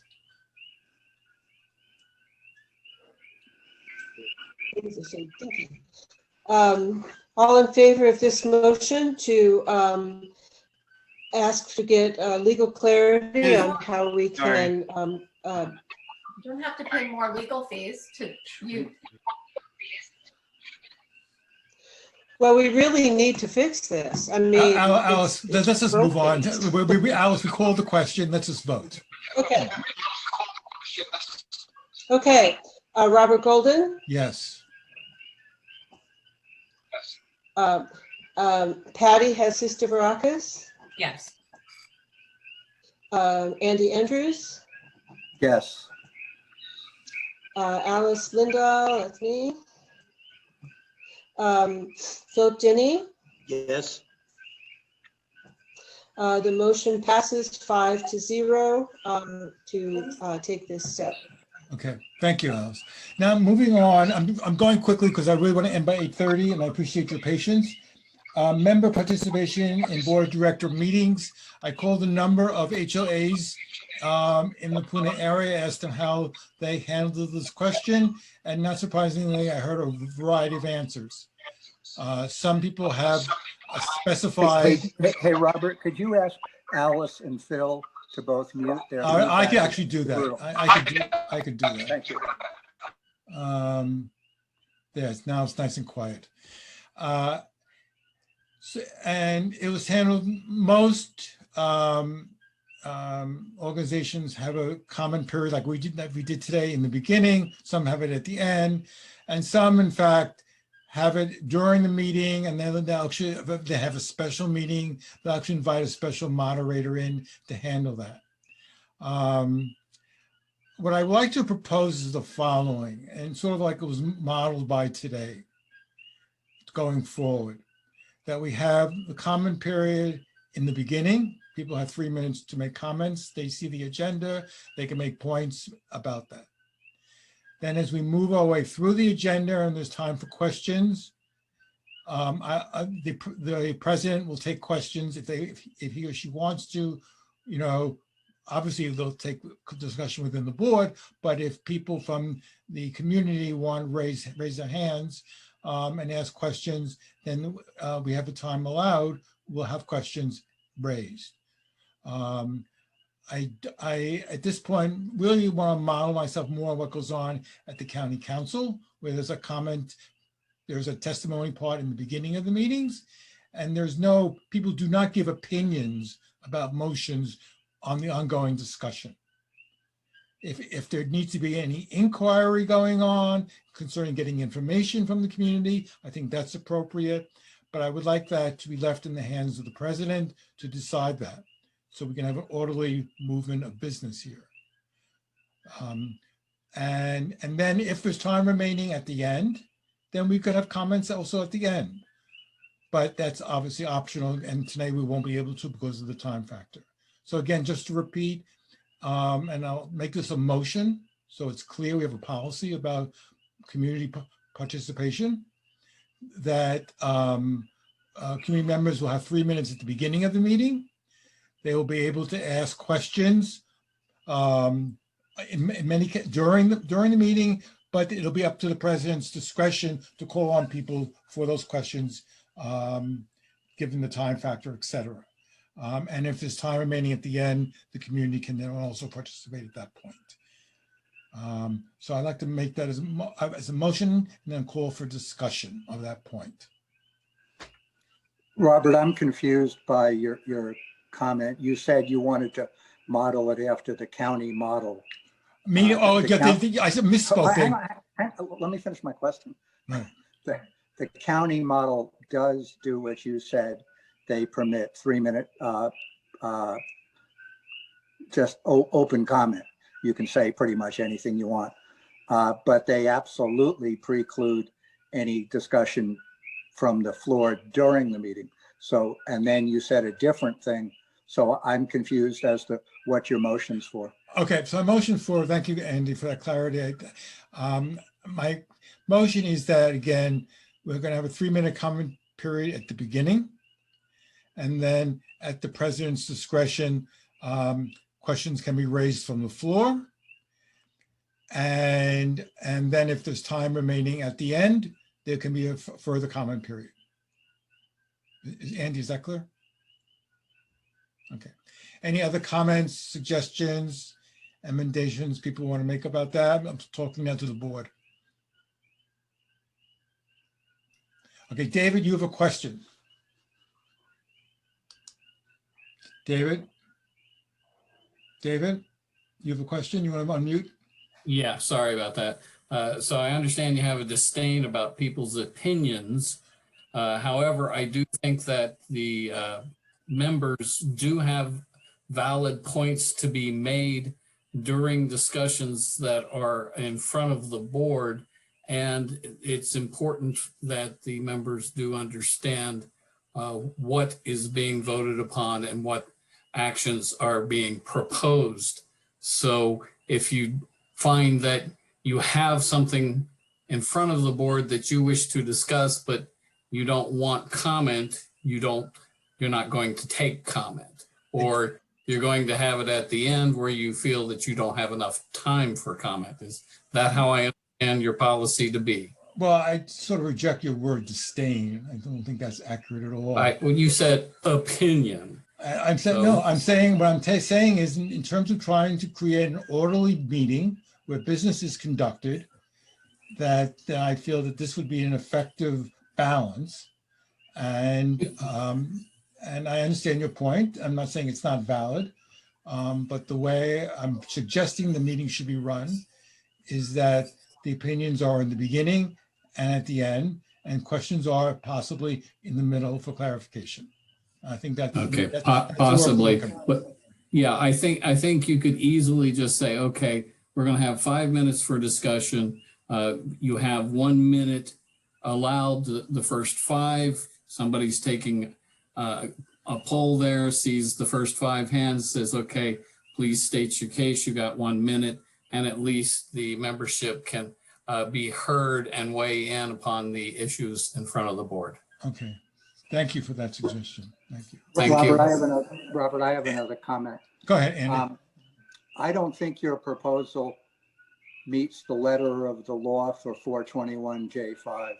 I think that it's a arbitrary imposition of the president as to what can get said during that portion of the meeting. My concern is that if in fact we are going to interpret 421J5 as some of the members feel, and I think they have a case to be made, that member discussion is not clearly precluded at any time during the meeting on any subject for any opinion or question. I'm not sure that we have the legal authority to set the motion in place that you've proposed. My concern is that that motion may in fact fly in the face of Hawaii state law. And I would like to table your motion to get a better opinion from our attorney as to whether that motion in fact will hold up to legal scrutiny. Okay, I'll accept that. I'll accept that. Thank you. Robert, this is Phil Denny. Could I comment, please? Yes. I would suggest that we amend your motion. Well, we just tabled it, Phil, so it's moot at that point. Okay, so you have taken it away. Yes. Is that right? Yes, I accepted Andy's motion to table it. Okay. If I could just finish my comment, Okay. nonetheless, I think that the motion is a good one. I would change it to say simply members may join the discussion at the chair's discretion and leave it at that. Okay. Okay. Thank you, Phil. Last point, and most also very important one. I'm sure you are aware that we no longer have a Leilani Estates sign at the entrance of 130. And so we need a new one. The old one rotted out. That's why it fell off. I actually went there and saw it and placed it by there. And I thought maybe Mike could put it back in some way, jerry rig it to put it back. But I believe someone actually took it. So we need a new sign, and I really am open to suggestions on how people want to move forward about getting a new sign.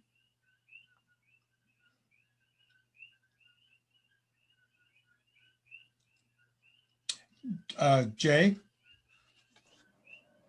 It is a state highway. I talked with, I forget what his name was, Johnson or something, the guy before the current guy, supervisor for our island, 3 years ago, in fact, about getting a street light out there also, because it is improperly lit with the county light on Leilani Avenue. They need an intersection light, better yet, a blinking yellow for 130 and a blinking red to Leilani Avenue. So yeah, it's the state highway department as a starter. It may be the county that actually puts the sign in under their direction. But I believe, I'm not talking about sign, I'm just talking about something to replace what fell out. I'm just talking about, within that stone structure, there we had a sign in there, and that's missing. And so that we need a new sign. I totally agree with you about the light. Okay, so you're talking about the monument. I wasn't aware of that. Yes, exactly. Right. Okay. Robert? Yes, Andy? Robert, I took the liberty of calling 3 sign firms here on the island, two of them on the Kona side and one on the Hilo side. I spoke with them all, and it appears that what we could have made is a newer variant on the sign that we had. The sign that we had was actually a hand-painted sign on plywood. Two of the three sign firms here on the island suggested that we go with a, it's a printed vinyl sign on a combination aluminum and plastic substrate. Their feeling is that it would hold up significantly better and longer than a plywood hand-painted sign. And the one quote I did get for a hand-painted sign was pretty expensive. What's happened is labor for a sign has become expensive, while as digital capabilities have become cheap. So we could get, I got a quote to replicate exactly the sign that we had, but in a digital format. And from a very reputable sign firm in Hilo. And he initially quoted on the phone, he said he would want to see a photograph of it, but he approximated the signs, two of them, each would cost $216. Oh, And so I'd like to make a motion that we, the board, at least get that proposal. Well, I guess we don't need a motion because it's less than $2,500. I'd like to just ask the board's permission to go ahead and get that proposal from that firm in Hilo. I'll bring it back as a written proposal with a digital image. And my thinking is, even if it costs $100 more than that, it might be our best path forward and give us a sign that might last another 20 years. right. But in fact, there's only one space for one sign. What would you do with the other sign? No, it's on the back. There were two signs. One was on the front and one was on the back. Oh, really? They're both gone. They're both gone now. Oh, they're both gone. Oh, I see. Got it. Thank you. Andy, thank you very much. I mean, what you bet. just illustrated is what I was saying at the beginning of our meeting in terms of the professionalism and the responsibility of our board. Thank you. Okay, so anyway, so just as a straw poll, without it going through a full motion, do I have the permission of the board to go ahead and bring that back for a review at our next meeting? Thank you. Okay, thank you all. Thank you. All right. So that concludes our meeting. There's no time at the end for additional comments. I just want to say that for me, presiding over this meeting, it was a good experience, and I hope the people who are listening here or who will listen to this see how we can work together, and also particularly how this board just shows incredible level of professionalism and thoughtfulness and dedication and commitment. And yes, we have difference of opinions, but we work together and we respect each other, and that's what's most important. And that's what we need to see throughout our community. So thank you very much. And we'll see you in a month, and you'll be getting some MailChimp notices very shortly about upcoming news. Okay, thank you. The meeting is now adjourned.